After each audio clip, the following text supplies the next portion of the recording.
செந்தில் பாலாஜி அதே கரூர்ல எப்படி பேசினார் என்பதை நாட்டு மக்கள் பத்திரிகையின் வாயிலாக ஊடகத்தின் வாயிலாக தெரிந்து கொள்ள வேண்டும். அவரை பத்தி சொல்ல வேண்டிய அவசியமே இல்லை. இந்த மாவட்டத்தில் ஒருத்தர் இருந்தார், அமைச்சர் செந்தில் பாலாஜி. ஏற்கனவே 15 முறை அமைச்சரவை மாத்தினப்போ இவரை மட்டும் மாத்த மாட்டாங்க. அந்த அளவுக்கு ஒரு முக்கியத்துவமான அமைச்சராக இருந்தார். ஜெயலலிதாவுக்கு நெருக்கமாக, அதைவிட சசிகலாவுக்கு நெருக்கமாக, அதைவிட இளவரசுக்கு மிக மிக நெருக்கமாக இருந்தவர் செந்தில் பாலாஜி.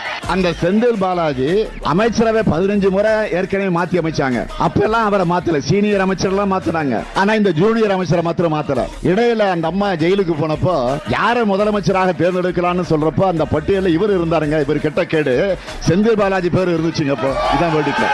அவர் மட்டும் இல்ல, ஒட்டுமொத்தமாக பாலாஜியினுடைய தம்பி இந்த கரூர் மாவட்டத்தை தன்னுடைய கட்டுப்பாட்டில் வச்சிருக்கிறாரு. கட்டுப்பாடுனா கொள்ளையடிக்கிறதுல, ஊழல் செய்யறதுல, லஞ்சம் வாங்குறதுல அந்த கட்டுப்பாட்டில் வச்சிருக்கிறாரு. ஆள் கடத்தல்,